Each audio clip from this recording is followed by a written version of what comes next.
नवंबर आने वाला है और अक्टूबर जाने वाला है। तो चलिए, मैं कुछ बेल वाली सब्जियाँ हटा रहा था और मुझे कुछ एक ऐसी चीज़ देखने को मिली, तो मैंने सोचा कि आपको भी इस चीज़ के बारे में बताया जाए। जैसे कि आपको पता है नवंबर आने वाला है, ऑलमोस्ट सारी बेलें मैंने हटा दी है यहाँ पर। अभी 1 या 2 बेल और बची हैं जिसमें अभी सब्जियाँ लग रही हैं। जैसे ये घिए लग रहे हैं और इधर ढेर सारे घिए आप अभी और भी देख सकते हैं, ये देखिए। और भी ढेर सारे घिए लगे हुए हैं अंदर की साइड भी, तो घिया अभी मेरे को हार्वेस्ट दे रहा है। तोरी और कद्दू मैंने हटा दिया है, करेले भी मैंने हटा दिए हैं और मिट्टी आप देख सकते हैं मेरी मिट्टी कितनी अच्छी बनती है, इसी का आपको फल जो है वो इतना अच्छा देखने को मिलता है। देखिए मिट्टी मेरी कितनी प्यारी है, अभी भी इसमें कोई खाद डालने की ज़रूरत नहीं है, मिट्टी देखिए।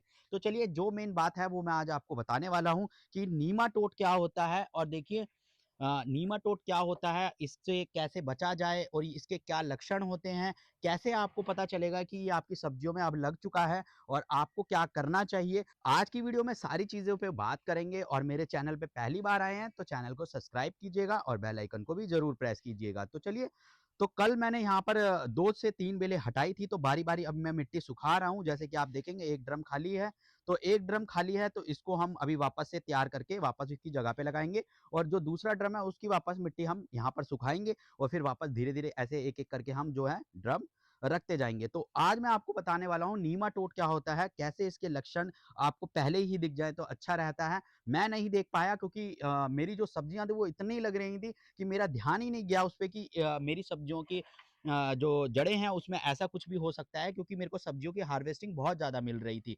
तो चलिए आज मैं बताता हूँ इसकी क्या लक्षण होते हैं, कैसे इसको पहचाना जाता है।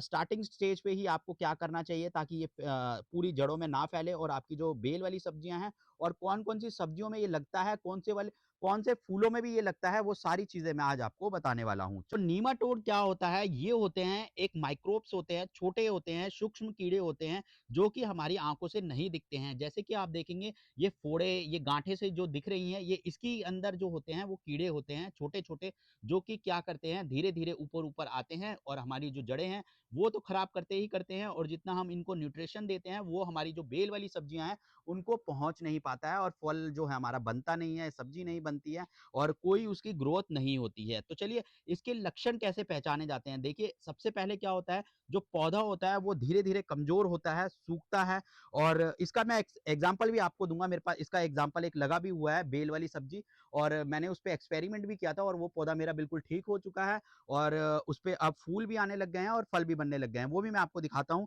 तो इसकी पहचान कैसे होती है? पत्ते जो होते हैं वो पीले पड़ने लगते हैं या फिर बढ़ना बंद हो जाते हैं। ये पौधे की जो जड़ें होती हैं वो खोदकर आप देखेंगे तो उसमें सूजन या फिर छोटे-छोटे उभरे हुए फोड़े जैसे दिखते हैं। जैसे कि आपको मैंने दिखाया, ये देखिए जड़ें इसमें फोड़े-फोड़े टाइप की या मोटा-मोटा ये गाँठें से ही बन रही हैं, तो यही इसकी पहचान होती है। अब बात करते हैं ये होता क्यों है और इसके क्या उपाय हैं, कैसे हम इससे बच सकते हैं? तो सबसे पहला मुख्य कारण क्या होता है कि हम मिट्टी को बार-बार यूज़ करते हैं। जैसे टमाटर, मिर्च, बैंगन जैसे जो और सब्जियाँ होती हैं तो हम क्या करते हैं, सीज़न चला जाता है, जैसे शिमला मिर्च है अभी, तो इसका भी सीज़न चला जाएगा, मैं इसको निकालूँगा और वापस से इसी में मैं पौधा लगा दूँगा। तो ये गलती हमें कभी नहीं करनी है। जब भी हमारा इसका सीज़न खत्म हो जाए, हमें सबसे पहले मिट्टी को सुखाना है, मिट्टी को वापस बनाना है और फिर दोबारा हमें नया पौधा लगाना है। तो चलिए दूसरा पॉइंट मैं बताता हूँ, ये होता है ज़्यादा पानी देने की वजह से भी होता है और हमेशा तभी आपको कहा जाता है मिट्टी हमेशा ऊपर से जब तक सूखे ना तब तक आपको पानी नहीं देना है। ज़्यादा पानी के कारण क्या होता है, नीचे फंगस भी लगती है, ढेर सारे जो कीड़े होते हैं वो अटैक करते हैं आपकी जड़ों पर, पौधे पर। तो इसलिए ध्यान रखें पानी ओवर वाटरिंग नहीं करना है।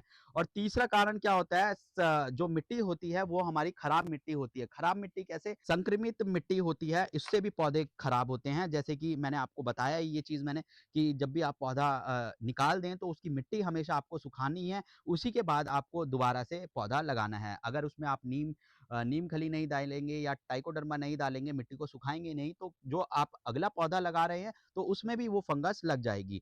चौथा पॉइंट है कि कमज़ोर मिट्टी। कमज़ोर मिट्टी के कारण भी होता है, जैसे कि मैंने आपको बताया ही। कमज़ोर मिट्टी कैसे? जैसे कि आपने पोषक तत्व डाल दिए बट आपको इसमें ऐसी चीज़ें भी डालनी होती है जिससे कीड़े जो हैं वो अटैक ना कर पाएँ, जैसे नीम खली हो गई, ट्राइकोडर्मा हो गई, नीम के पत्ते सुखा के आप डाल सकते हैं, प्याज़, लहसुन के पत्ते आप डाल सकते हैं। मैं प्याज़, लहसुन के पत्ते बहुत ज़्यादा यूज़ करता हूँ, तो मैं मिट्टी में हमेशा वो डाल के रखता हूँ।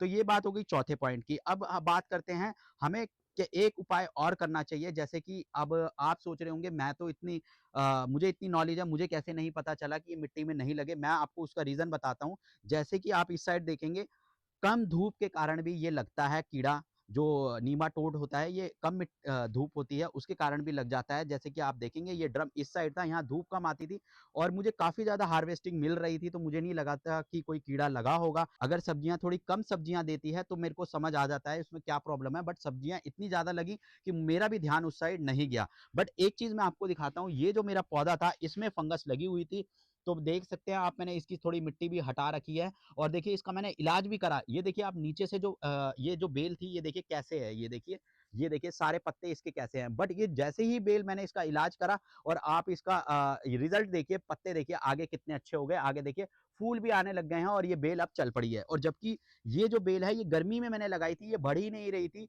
अगस्त के आसपास मैंने लगाई थी, मतलब बरसातों के टाइम पे मैंने लगाया था ये, अगस्त, सितंबर, अब ये अक्टूबर खत्म होने वाला है, 3 महीने हो गए हैं, ये बढ़ी नहीं थी। बट जैसे ही मैंने इसको थोड़ा-सा नीचे से देखा तो मैं समझ चुका था और मैंने इसका जब इलाज करा, तो आप देखिए वापस से यहीं से पत्ते देखिए हरे आने लग चुके हैं और ऊपर देखिए आप, तो ये जो पत्ते हैं पूरे ग्रीन हो चुके हैं और इधर साइड में देखेंगे तो आप यहाँ पर फूल भी आने लग गए हैं। तो मैं इस बेल को नहीं हटाऊँगा, अभी इसी में 2-3 बेलें और लगा दूँगा। एक बार इसमें फंगिसाइड या फिर कुछ डाल के इसको दोनों तीनों बेलों को मैं आराम से चला लूँगा। देखिए ये बेल भी देखिए साइड से इसकी मैंने 2G 3G कटिंग करी थी और देखिए वापस से इसमें साइड ब्रांचेज़ भी आ चुकी हैं। अब बात करते हैं कि कौन-कौन सी सब्जियों में अक्सर ये लगता है। जैसे कि आपको पता है मिर्ची, टमाटर, बैंगन, प्याज़, लहसुन, जो बेल वाली सब्जियाँ होती हैं उन सभी में ये लगता है। उसके बाद गाजर, मूली में भी लग जाता है, पत्ता गोभी, फूल गोभी में लगता है। उसके बाद मेथी, धनिया, पालक उसमें भी लगता है। फूलों की बात करी जाए तो गेंदा और गुलाब और डहेलिया में भी इस ये लगता है। और अब ये आपके पौधे में ना लगे उसके लिए आपको क्या करना है, तो इसके 3 सबसे अच्छे उपाय हैं। सबसे पहला उपाय है नीम ऑयल स्प्रे। 3 ml आपको प्रति लीटर हर 7 दिन में 1 बार आपको देना है जड़ों में। दूसरा सबसे बेस्ट तरीका है जो मैं अपनाता हूँ वो है ट्राइकोडर्मा पाउडर। वो सबसे बेस्ट तरीका है, 2 से 5 ग्राम प्रति आपको पौधे की मिट्टी में मिलाना है। जब आप मिट्टी बनाएँ तभी आप उसमें मिला दें, या फिर आप ऊपर से पौधों पे, अगर आपको लग रहा है आपके पौधे की ग्रोथ नहीं हो रही तो आप उसको हफ्ते में 1 बार, 1 ही बार करना है महीने में। आप उसको ऊपर से स्प्रिंकल कर दीजिएगा 2 से 5 ग्राम के आसपास। जब आप पौधे में पानी देंगे वो ऑटोमेटिक नीचे चला जाएगा। तीसरा सबसे अच्छा बेस्ट तरीका है, अपने ऑर्गेनिक फर्टिलाइज़र बनाइएगा और उससे उसका स्प्रे कीजिएगा। जैसे लहसुन हो गया, प्याज़ हो गया, अदरक हो गया, इन चीज़ों का स्प्रे बना के आप वो पौधों में दे सकते हैं। तो चलिए, आई होप आपको वीडियो बहुत पसंद आई होगी और वीडियो पसंद आए तो आपको क्या करना है, लाइक, शेयर और सब्सक्राइब और बेल आइकन को ज़रूर प्रेस कीजिएगा ताकि मैं ऐसी और भी अच्छी-अच्छी वीडियो लाऊँ तो आप सबसे पहले वो वीडियो देख पाएँ।